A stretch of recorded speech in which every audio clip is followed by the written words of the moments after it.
Welcome sa Dries TV. Kung interesado ka sa ganitong news, huwag kalimutang isubscribe ang ating YouTube channel. Maraming Welcome salamat! back again sa ating YouTube channel mga kakimpaw, and sa update natin ito, ang pag-uusapan natin ay tungkol sa mga importanteng kaganapan kina Kim and syempre kay Paolo Abilino. Pero bago po ang lahat, maraming salamat sa inyong patuloy na pagsuporta at pagsubaybay sa mga daily update natin.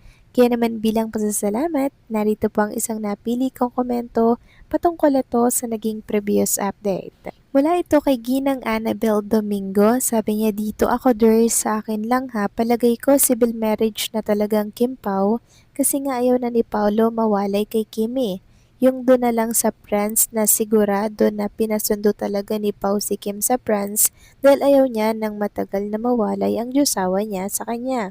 At yung respeto niya kay Kim, na balita na si Kim ang nagdouble kay Nadine para sa kissing scene nila dahil siguro ayaw ni Paolo na humalik sa ibang labi. Ang gusto niya kay Chinita Princess niya lang. Maraming salamat po sa inyong komento, Ginang Annabel Domingo. Yes, tama po kayo dyan mga kakimpaw. Isang malaking respeto po ito kay Chinita Princess, maging sa side po ni Nadine Lustre mga kakimpaw, di ba? Doon pa lamang po sa nangyari sa Paris, France, napakalinaw po ng katotohanan po sa pag-iibigan ni Chinita Princess and ni Paolo Abilino. 'Di ba? Talagang gumawa po ng way si Kim and Paolo para hindi po sila magkahiwalay.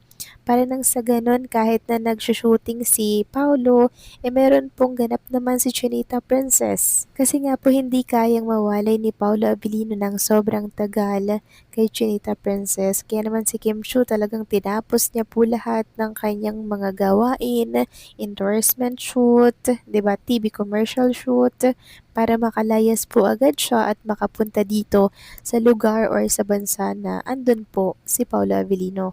Doon pa lang mga kakimpaw, talagang galawang mag-asawa na si Kim and si Paolo. Napaka-genuine at lalim ng kanilang samahan sa isa't isa, 'di ba? So maraming salamat po sa inyong komento, Ginang Annabel Domingo. God bless po at mabuhay kayo. So eto na nga, pag-usapan na natin mga kakimpaw, mga topic po na nakalap natin sa gabing ito, at unahin nating talakayin ang tungkol nga dito sa ganap kay Chinita Princess kanina, na kahit Sunday meron pong endorsement shoot or photoshoot. So eto po mga kakimpaw, yung continuation ng ganap niya kanina. Kung inyo mapapansin dyan sa mga screen po ninyo, nako-color black po ng top si Chinita Princess. Tapos yung pangbabae color black din. Tapos ang haba ng hair niya dito syempre. Parang sa ano ata to mga kakimpaw, no? Parang sa Hairpix na kung saan ini-endorso niya po na brand. So ito nga po yung naging photoshoot nila doon. Kasama niya po ang team na talaga namang kaagapay niya po, rain or shine sa mga ganap niya dito po sa endorsement shoot, sa photoshoot niya. Ayan po ang nasa likuran ng tagumpay ni Chinita Princess. Sila Isaias, di ba, yung videographer, and yung makeup artist or glam team ni Chinita Princess. So, pang hair pick siguro to kasi 'di ba may ganap po siya by May 28 mga kakimpaw sa Mall of Asia para yan sa hair picks na kung saan ay magkakaroon nga po ng ribbon cutting sa naturang store. Diyan po yan sa SM Mall of Asia. Sa ground floor po yan, 11 to 2 p.m. or 2:30 p.m. Samantalang next topic naman, pag-usapan naman natin mga kakimpaw ang tungkol nga po dito sa pagbati po ni Chinita Princess kay bestie Darren niya. So nag-post po si Chinita Princess ng isang video na pagbati or video greetings for bestie mga kakimpaw.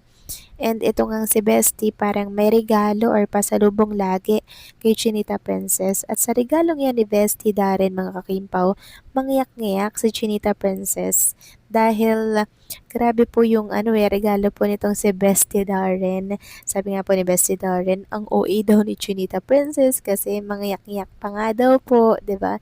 Si Kim Cho kasi yung babae na kahit ang dami niya ng lahat nasa kanya na, talagang na-appreciate niya pa rin yung mga regalo po mula po sa mga espesyal na tao sa kanyang buhay or sa kanyang puso.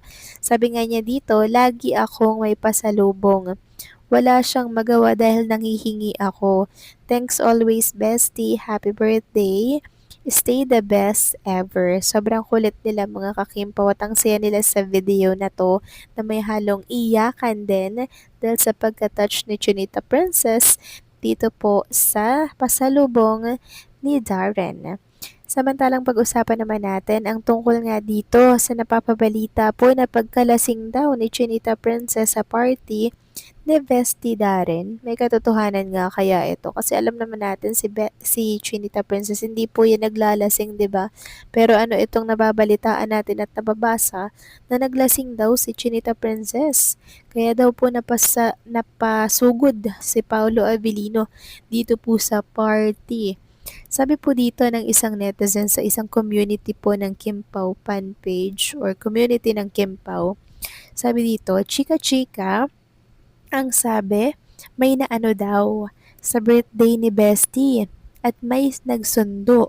Ay, bahala kayo dyan. Kung totoo man o hindi, basta kay kinilig na ako kung may pagsundong nangyari. Tapos nagbasa po ako sa comment section mga kakimpaw. Ito po yung nabasa ko. Oh, sorry, nagkamali lang. Nasabi na lasing eh. Nagmarites lang naman ako, parang ang laki na ng kasalanan ko, di ba pwedeng magkamali lang.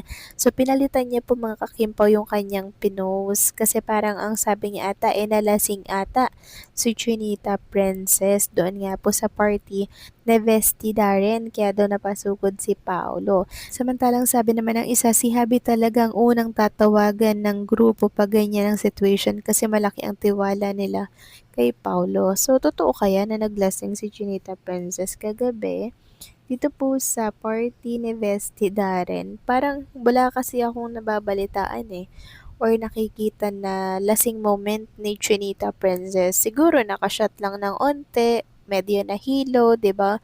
Kaya kinakailangan talagang kaagapay which is si Paulo Avellino na trusted talaga ng mga malalapit kay Chinita Princess na nakasama niya po dito sa party. Kasi andirito rin si Meme Vice Ganda, 'di ba si Bong Navarro, at marami pa pong iba mga kakimpaw.